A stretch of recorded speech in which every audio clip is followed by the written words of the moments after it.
Shalom Bapak Ibu Saudara, renungan kita pagi hari ini masih terus menyambung tema besar kita, yaitu kita mencoba mengidentifikasi, mengenali, mendefinisikan umat kerajaan. Itu komunitas akhir zaman ya, yang tentu menerima pewahyuan akhir zaman. Nah, kita mau baca dulu satu ayat yang terkait dengan persoalan ini. Mari kita baca dulu Matius 9 ayat yang ke-17. Begitu pula anggur yang baru tidak diisikan ke dalam kantong kulit yang tua. Karena jika demikian kantong itu akan koyak sehingga anggur itu terbuang dan kantong itu pun hancur. Tetapi anggur yang baru disimpan orang dalam kantong yang baru pula. Dan dengan demikian terpeliharalah kedua-duanya. Nah, ini ceritanya latar belakangnya begini. Yesus itu didatangi ya oleh murid-murid Yohanes ya. Kok kalian nggak berpuasa? Nggak kayak kami atau orang-orang Farisi pada berpuasa ya. Ada aturan-aturan tertentu. Yesus bilang, loh ya memang belum waktunya aja ya. Ini selama mempelai masih ada ya, sahabatnya ini belum berpuasa. Nanti ada waktunya. Tapi masalahnya bukan soal di situ. Orang-orang Farisi punya agama, punya kirbat ya, punya pewahyuan juga ya. Saya mau menjelaskan begini ya. Karena Yesus ini persoalannya bukan hanya soal kenapa kau nggak berpuasa, bukan cuma itu. Persoalannya jauh lebih dalam daripada itu ya. Begini persoalannya, coba dulu. Anggur yang baru, ini makanya Yesus menjelaskannya lewat ini perumpamaan.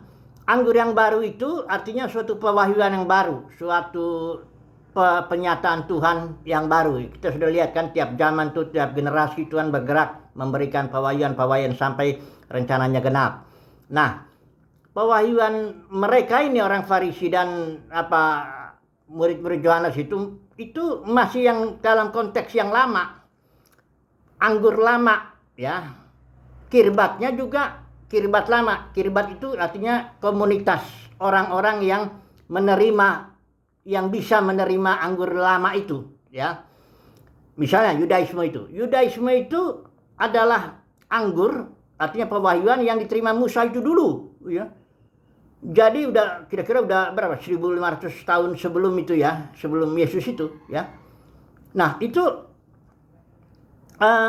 sudah sangat tua ya pewahyuan itu. Tetapi kirbatnya juga sudah, katakanlah sudah mapan lah. Mereka sudah punya Sanhedrin ya, mahkamah agamanya sudah punya bait sucinya, pokoknya semuanya udah lengkap. Nah, mereka ini tidak bisa menerima anggur baru, yaitu pewahyuan Yesus yang baru itu, yang segar tentang kingdom, tentang kerajaan sorga. Ya, dan mereka itu sebenarnya bukan hanya nggak bisa nerima, mereka bahkan membunuh ya. Nanti saya kasih kata sejarah gereja juga begitu ya. Mereka yang lama ini, anggur lama ini menganiaya yang baru ini, pewahyuan yang baru. Karena Yesus itu dibunuh kan bukan oleh pencuri, perampok, garang, pemungut cukai, pelacur, bukan. Yesus dibunuh oleh orang-orang komunitas kirbat lama ini yang nggak bisa nerima anggur baru. Ya, menganggap sesat dan sebagainya lah. Pokoknya dibunuhlah ini ya.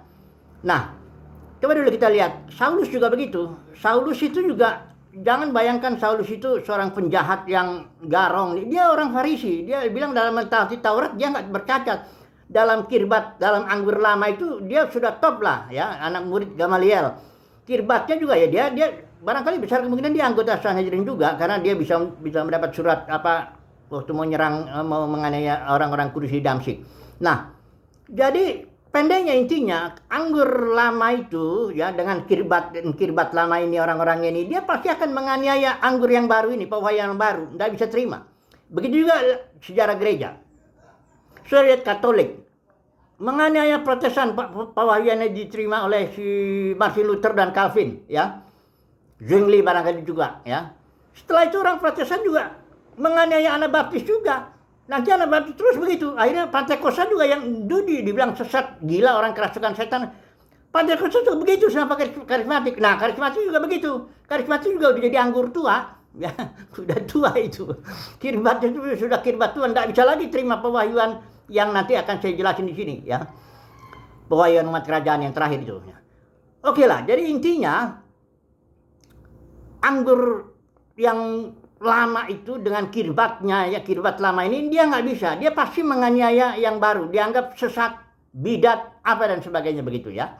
Nah, sudah melihat nggak kira-kira identitas umat kerajaan ini di sini? Nah, saya mau kasih tahu satu pewahyuan. Sebenarnya bukan pewahyuan yang baru, sebenarnya ini dibangkitkan lagi ya, yang yaitu gini, bahwa ketika Tuhan Yesus datang, ini pewahyuan yang diterima oleh umat kerajaan ya, ketika Yesus datang yang biasa disebut kedua kali itu, dia akan menegakkan kerajaannya di muka bumi dengan maksud apa? Dengan maksud menaklukkan segala sesuatu yang merayap di muka bumi sesuai rencana Bapa semula. Artinya menegakkan itu sampai nanti bumi baru langit baru, nggak ada lagi maut, yang ada lupa dosa, ya bukan neraka kekal lupa dosa, tapi maut. Dan maut tidak ada lagi di langit baru itu, dan Bapa bisa mengekspresikan, Bapa semua dalam semua, arti Bapa bisa mengekspresikan dirinya, kasihnya, kemuliaannya itu ke dalam semua manusia dan melalui semua manusia. Sehingga dengan kata lain kesimpulannya manusia semuanya pada akhirnya menjadi serupa dan segambar dengan Tuhan sesuai dengan rencananya. Baiklah kita menjadikan manusia serupa segambar. Enggak dibilang baiklah kita menjadikan sebagian manusia. Enggak. Baiklah kita menjadikan manusia serupa segambar dengan kita. Itu rencana Bapa dan rencananya boleh gagal. Nah, tapi kirbat lama ini dunia kekristenan lah. Ini udah kirbat lama semua nih dunia kekristenan ini. Udah anggurnya udah anggur tua semua itu. Ya, itu menganggap orang yang bilang oh nanti semua manusia selamat itu pasti dicap universalisme. Bidat yang sudah harus ditolak gitu. Dia nggak mikir dulu, nggak buka hati untuk mau tahu kalian apa sih pemahaman kalian, nggak mau tahu. Pokoknya universal begitu semua orang selamat, pada akhirnya langsung bidat, ya sesat.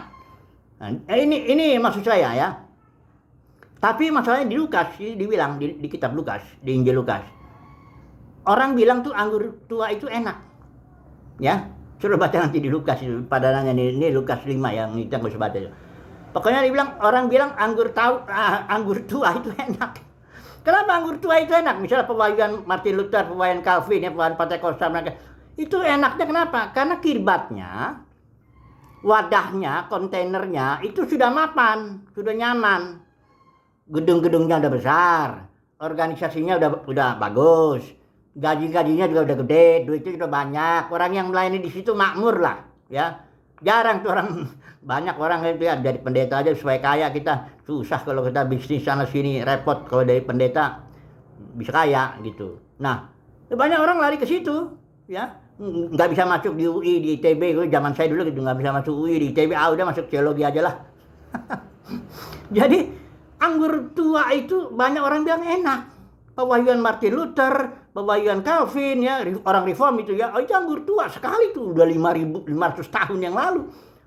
Karismatik, Pentakosta, mereka semua nggak bisa nerima, langsung cap tuh universalisme, pokoknya sesat.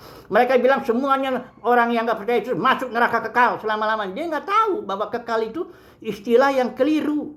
Itu awalnya dari Agustinus itu. Suruh baca deh, ada bukunya The City of God gitu. Di internet itu ada, tapi nggak lengkap. Ya, di situ aja dia bilang. Kekal itu artinya selama-lamanya. Orang yang nggak percaya itu selama-lamanya. Kemudian tahun 380 Masehi, itulah si Jerome nerjemahin Alkitab dari bahasa Ibrani dan bahasa Yunani ke bahasa Latin.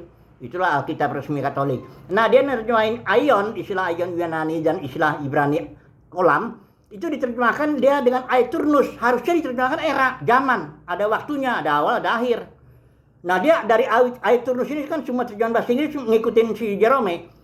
Jadi eternal, kekal, dengan pengertian neraka kekal itu selama-lamanya begitu. Itu awal kekeliruan, salah. Ini saya ada bukunya, lu coba kalau mau belajar benar-benar serius, ini ada Analytical Study of Word, Louis Ebert itu 50 tahun dia menyelidiki dua istilah ini.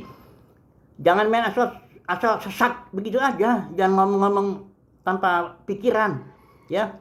Lihat dulu sejarahnya bagaimana, pelajari dulu baik-baik gitu, ya.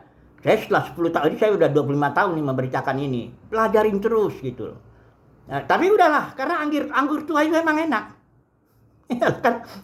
Karena wadahnya juga sudah mapan. Saudara melayani dapat duit kan? dapat gaji kan, dapat jabatan kan, dapat hormat manusia kan, karena wadahnya udah mapan. Kalau umat kerajaan nggak ada uang, nggak ada gaji, nggak ada jabatan, nggak ada apa-apa, nggak ada hormat manusia, dianggap pecat deh. Tapi disitulah justru pewahyuannya baru, ya segar, ya. Setelah saya 25 tahun ini, saya baru melihat Alkitab ini terbuka, lumayan segar sekali saya menikmatilah ya firman Tuhan itu. Oke lah, kesimpulannya apa? Jadi begini, umat kerajaan itu siapa sih sebenarnya? Umat kerajaan itu suatu kontainer, suatu kirbat baru ya, yang bisa menampung pewahyuan akhir zaman lah, katakan begitu ya, pewahyuan yang baru, anggur baru. Sementara yang lain apa? Dunia Kristen, itu dia kirbat lama, anggurnya anggur tua, enak, tapi ya itulah ya, kira-kira begitulah itu aku ya. Haleluya, amin.